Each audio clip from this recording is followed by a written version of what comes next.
नमस्कार, मैं हूं आपके साथ कृति सिंह और आप देख रहे हैं सत्य हिंदी का रात 8 बजे का बुलेटिन। ये बुलेटिन आप YouTube के साथ साथ हमारे ऐप पर भी देख सकते हैं। इस वक्त खबरों में बंगाल में उबाल आ रहा है। एक तरफ ममता बनर्जी हार मानने को तैयार नहीं है और चुनाव में धांधली के गंभीर आरोप लगा रही हैं, तो दूसरी तरफ बीजेपी और विपक्ष के बीच ज़बानी जंग चरम पर पहुंच गई है। टीएमसी हिंसा, खून खराबे और डर के माहौल का आरोप लगा रही है, जबकि बीजेपी इन दावों को सिरे से खारिज कर रही है।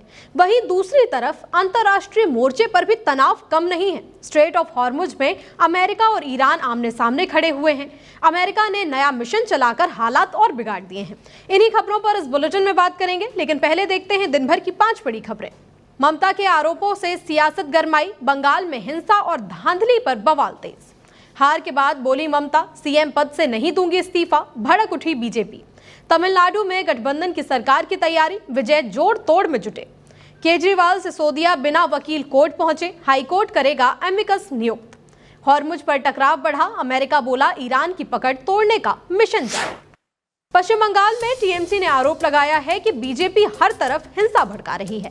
टीएमसी की तरफ से लगातार वीडियो शेयर किए जा रहे हैं। पार्टी ने हिंसा तोड़फोड़ का वीडियो शेयर करते हुए लिखा कि बीजेपी का परिवर्तन अब मासूम लोगों के खून से लिखा जा रहा है। आरोप है कि सत्ता संभालने के 24 घंटे के भीतर ही पश्चिम बंगाल के नानूर, बीरभूम में तृणमूल कांग्रेस के एक कार्यकर्ता की दिन दहाड़े सड़क पर हत्या कर दी गई। कहा जा रहा है कि इसी तरह से जीत का जश्न मनाया जा रहा है और यही उनकी जीत की तस्वीर है। पार्टी ने सवाल उठाया कि पूरे बंगाल में शांति और सुरक्षा के नाम पर तैनात हजारों केंद्रीय बल आखिर कहां पर है। आरोप यह भी है कि इस तरह की हिंसा और डर का माहौल बनाकर उसे सामान्य करने की कोशिश की जा रही है। एक और पोस्ट में टीएमसी ने आरोप लगाया कि बंगाल में मध्य युग जैसी बर्बरता देखने के लिए मिल रही है। बीजेपी की कथित हरमद वाहिनी खुलेआम हिंसा भड़का रही है। टीएमसी के दफ्तरों पर तोड़फोड़ की जा रही है और आगजनी की जा रही है। बाइक रैलियों में गाली गलौज हो रही है और पार्टी कार्यकर्ताओं पर बेरहमी से हमला किया जा रहा है। लेकिन बंगाल इस डर के आगे झुकेगा नहीं। लोगों ने सब कुछ देख लिया है और हर हमले को याद रखा जाएगा। पश्चिम बंगाल में टीएमसी की हार के बाद ममता ने प्रेस कॉन्फ्रेंस कर कहा कि मैं मुख्यमंत्री पद से इस्तीफा नहीं दूंगी, क्योंकि हम चुनाव हारे नहीं हैं, हमें हराया गया है। और इस पूरे मामले में उन्होंने चुनाव आयोग को विलन बताया। ममता का आरोप है कि बीजेपी ने चुनाव आयोग की मदद से करीब 100 सीटें लूट ली और पूरे चुनाव में बड़े पैमाने पर धांधली हुई। ममता ने दावा किया कि चुनाव से पहले उनके नेताओं और कार्यकर्ताओं को गिरफ्तार किया गया, जगह जगह छापे पड़े और कई आईपीएस आईएएस अधिकारियों का तबादला कर माहौल बदला गया। उन्होंने सीधे तौर पर पीएम मोदी और गृह मंत्री अमित शाह पर भी आरोप लगाया कि वो इस पूरे खेल में शामिल थे। सबसे चौंकाने वाला आरोप ममता ने काउंटिंग डे को लेकर लगाया। उन्होंने कहा कि काउंटिंग सेंटर के अंदर उनके साथ धक्का मुक्की और मारपीट हुई, यहाँ तक कि उनके पेट और पीठ पर लात भी मारी गई और उन्हें जबरन बाहर निकाल दिया गया। ममता का कहना है कि सीआरपीएफ और बाहरी गुंडों ने उनके एजेंट्स को भी पीटा और अकाउंटिंग रूम में जाने से रोक भी दिया। ममता ने प्रेस कॉन्फ्रेंस में अपना आगे का प्लान भी बताया। ममता ने कहा कि उन्होंने अपने राजनीतिक जीवन में ऐसा चुनाव कभी नहीं देखा। ममता का कहना है कि मेरा लक्ष्य बिल्कुल साफ है। अब मैं एक आम व्यक्ति की तरह इंडिया गठबंधन को मजबूत करूंगी। अभी मेरे पास कोई पद नहीं है, इसलिए मैं एक सामान्य नागरिक हूं। मैंने अपना पूरा जीवन लोगों की सेवा में दिया है। इन 15 सालों में मैंने एक पैसा भी पेंशन नहीं लिया और ना ही कोई वेतन लिया। ममता ने कहा कि अब मैं एक आजाद चिड़िया हूं, जिसके लिए जो काम करना है वो मैं अपने तरीके से करूंगी। उन्होंने ये भी बताया कि सोनिया गांधी, राहुल गांधी, अरविंद केजरीवाल, उद्धव ठाकरे और अखिलेश यादव ने उनसे बात कर समर्थन जताया है। पश्चिम बंगाल की राजनीति में ममता बनर्जी के मैं इस्तीफा नहीं दूंगी, हारी नहीं हूं वाले बयान पर जबरदस्त सियासी घमासान छिड़ गया है। बीजेपी के प्रवक्ता देवजीत सरकार ने प्रेस कॉन्फ्रेंस में तीखा हमला बोलते हुए कहा कि ममता अपने बयानों से खुद को हास्यास्पद बना रही हैं और सिर्फ सुर्खियों में बने रहने के लिए ऐसी बातें कर रही हैं। उन्होंने कहा कि संविधान में विश्वास रखने वाला कोई भी व्यक्ति इस तरह की बातें नहीं कर सकता। वहीं बीजेपी के नेता शुवेंदु अधिकारी ने भी तंज कसते हुए कहा कि सब कुछ संविधान में लिखा है, उन्हें ज्यादा कुछ कहने की जरूरत नहीं है। तमिलनाडु की राजनीति में इस बार बड़ा उलटफेर देखने के लिए मिल रहा है, जहां सालों बाद राज्य गठबंधन सरकार की तरफ बढ़ता जा रहा है। अभिनेता से नेता बने विजय की पार्टी टीवी के बहुमत के आंकड़े के 118 से थोड़ा सा पीछे रह गई, लेकिन अब सत्ता की कुर्सी तक पहुंचने के लिए जोड़ तोड़ का खेल तेज हो गया है। द इंडियन एक्सप्रेस की रिपोर्ट के मुताबिक कांग्रेस, वाम दल और वीसीके जैसे दलों के करीब 11 विधायक विजय के साथ आ सकते हैं, जिससे सरकार बनाने का रास्ता साफ हो सकता है। सूत्रों के मुताबिक इन दलों के साथ अंदर खाने बातचीत भी तेज है और जल्द ही बड़ा ऐलान किया जा सकता है। खास बात तो ये है कि इस बार तमिलनाडु में पारंपरिक राजनीति से हटकर एक नया मॉडल देखने के लिए मिल सकता है। खबर है कि कांग्रेस को 2 मंत्रालय मिल सकते हैं, जबकि छोटे दलों को भी जगह दी जाएगी। इस बीच विजय को विधायक दल का नेता भी चुना जा चुका है। अगर सब कुछ प्लान के मुताबिक चला तो इस हफ्ते के आखिर तक तमिलनाडु में नई सरकार का गठन हो जाएगा। पश्चिम बंगाल चुनाव के हालिया नतीजों का जिक्र करते हुए दिल्ली के पूर्व सीएम अरविंद केजरीवाल ने कहा कि बीजेपी लोकतंत्र को हाईजैक और खत्म कर रही है।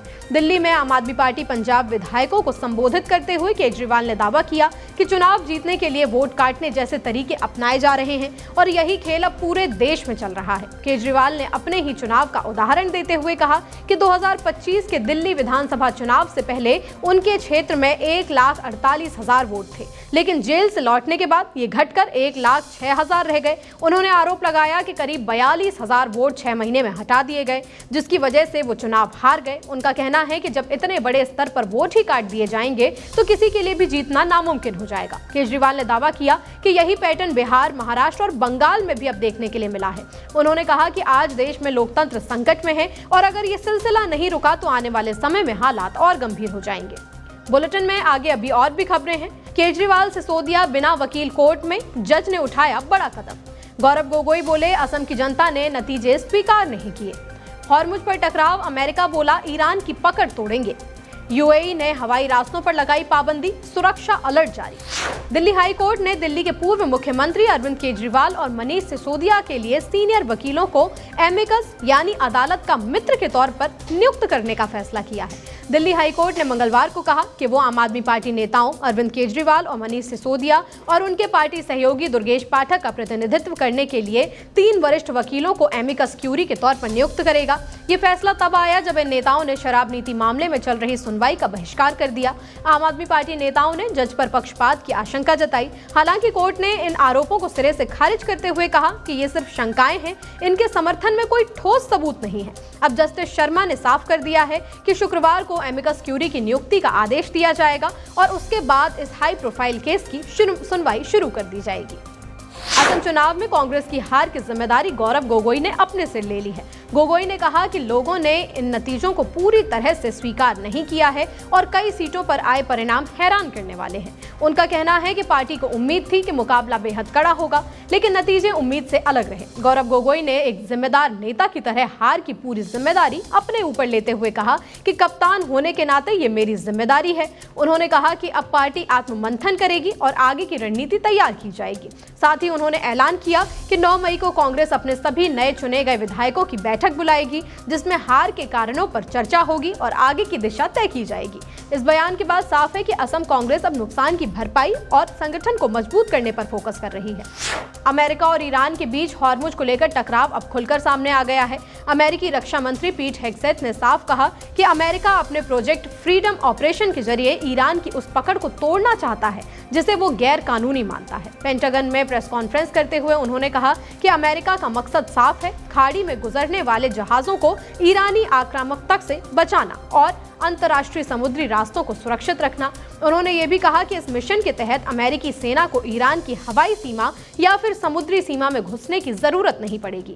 पीट हेग्सेथ ने 2 टूक कहा कि हम लड़ाई तो नहीं चाहते, लेकिन ईरान अगर ये दावा करता है कि वो हॉर्मुज को कंट्रोल करता है तो ये सच नहीं है। उनके इस बयान ने साफ कर दिया है कि अमेरिका पीछे हटने के मूड में नहीं है और वो इस अहम समुद्री रास्ते पर अपनी पकड़ मजबूत रखना चाहता है। उधर ईरान पहले ही चेतावनी दे चुका है कि किसी भी तरह की दखल अंदाजी का कड़ा जवाब दिया जाएगा। ऐसे में खाड़ी क्षेत्र में तनाव लगातार बढ़ रहा है और दुनिया की नजरें अब इसी टकराव पर टिकी हुई है।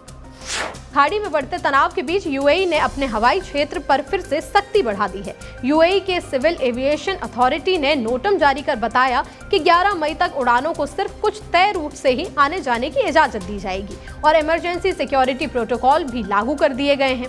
ये फैसला तब आया है जब 2 दिन पहले ही यूएई ने अपने एयर स्पेस पूरी तरह सुरक्षित बताते हुए सभी पाबंदियां हटा दी थी। असल में हालात तब बिगड़े जब यूएई ने दावा किया कि उसके एयर डिफेंस सिस्टम ने ईरान की तरफ से आए मिसाइल और ड्रोन हमलों को नाकाम किया। इस खतरे की वजह से कई फ्लाइट्स को रास्ता बदलना पड़ा, कुछ को ओमान के मस्कट डाइवर्ट किया गया तो कुछ सऊदी अरब के ऊपर लंबे समय तक चक्कर लगाती रहीं। नोटम में साफ लिखा है एमिरेट्स पार्शियली क्लोज्ड, यानी यूएई का हवाई इलाका आंशिक रूप से बंद है और सिर्फ तय एंट्री एग्जिट पॉइंट से ही उड़ानों को इजाजत मिल पाएगी। फिलहाल बुलेटिन में इतना ही। देश दुनिया की बड़ी खबरों के लिए आप देखते रहिए सत्य हिंदी। नमस्कार।